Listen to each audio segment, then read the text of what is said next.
আমাৰ এই নদী চৰাইপানী নদীয়ে মানে আমাৰ মহিমাবাৰী আৰু বৰামাৰী গাঁৱক এই 7-8 বছৰে আমাক মানে গোটেই গৰাখহনীয়া সৰ্বনাশ কৰিছে। যোৱা বছৰ আমি SDC অফিচত আমি এপ্লিকেশ্যন দিলোঁ, তেওঁলোক আহি চাই মেলিও একো কাম কৰিব নোৱাৰিলে। এতিয়া আমি এই ওচৰ চুবুৰীয়া 7-8 বছৰ আমি শুব পৰা নাই, ভয়তে মানে কেনেকৈ আহিছে একদম মানে কাওঁ কোঁকৈ বাৰু গৰা খহি গৈছে। আমি কিমান শাস্তিত আছোঁ, বহুত অসুবিধা হৈছে, যাতে আমাক চৰকাৰে অতি সোনকালে মানে ব্যৱস্থা কৰে। চৰাইপানী নদীয়ে এই 10-15 ঘৰ মানুহ দাঁতিকাষৰীয়া অঞ্চলৰ মানুহ এইকেইদিন মানে শোৱা নাই ৰাতি খহনীয়াৰ ফলত।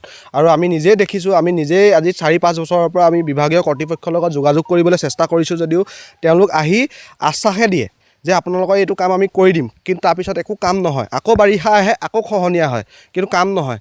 আমি জনামতে যোৱা বছৰত এই যাৰ এতিয়া খহাইছে তাহাঁতৰ ইয়াত আহি এজন যুগল নামৰ মণ্ডল আহি পেলাই ইয়াত বাঁহ কিনিবলৈকে এনেকুৱা ব্যৱস্থা কৰিলে, কিন্তু তাৰপিছত একো কাম নহ'লে। আজি দেখিছোঁ আজি 2-3 দিনত যিটো বৰষুণ হৈছে সেইটোৰ ফলত চৰাইপানী নৈয়ে যিমান পানী আহিছে এনেকুৱা ভয়াৱহ ৰূপ লৈছে। বিভাগীয় কৰ্তৃপক্ষ আহক, চাওক, বস্তুটো নিৰীক্ষণ কৰক আৰু এটা বিশেষ ব্যৱস্থা কৰি দিয়ক। ক'বলৈ এইটোৱে বিচাৰোঁ যে আমাৰ আৰু উপায় নাই। আমি দিনে দিনে ৰাতি হৈ থাকোঁতে বৰষুণ আহিলে 3-4 ফুট এনেকুৱাকৈ খহে। তাৰপিছত যোৱা নিশা আমি ৰাতি হোৱাই নাই ভয়ত, যিহেতু পৰিয়াল লৈ পেলাই সৰু সৰু ল'ৰা ছোৱালী আছে। এইটো কাৰণে চৰকাৰক আমি আবেদন জনাইছোঁ যাতে এইখিনি সোনকালে কিবা এটা ব্যৱস্থা কৰিব। আৰু প্ৰায় আমি চৰকাৰক এতিয়া যিখন চৰকাৰ চলি আছে সেইখনক আমি ছাপোৰ্ট কৰিলোঁ, আৰু সেইটো আশাত ছাপোৰ্ট কৰিলোঁ যাতে আমাৰ যিখিনি প্ৰব্লেম আছে এই গৰাখহনীয়াৰ আৰু আমাৰ মানে থাকিবলৈ অসুবিধা, মাটি নাই, যিকণ সৰু মৰু আছে সেইকণো খহাই লৈ গৈছে।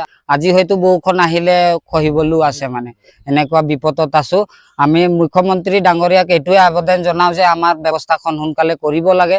যিকোনো খবৰৰ বাবে যোগাযোগ কৰক 7099017330 লগতে 7099017110 নম্বৰত।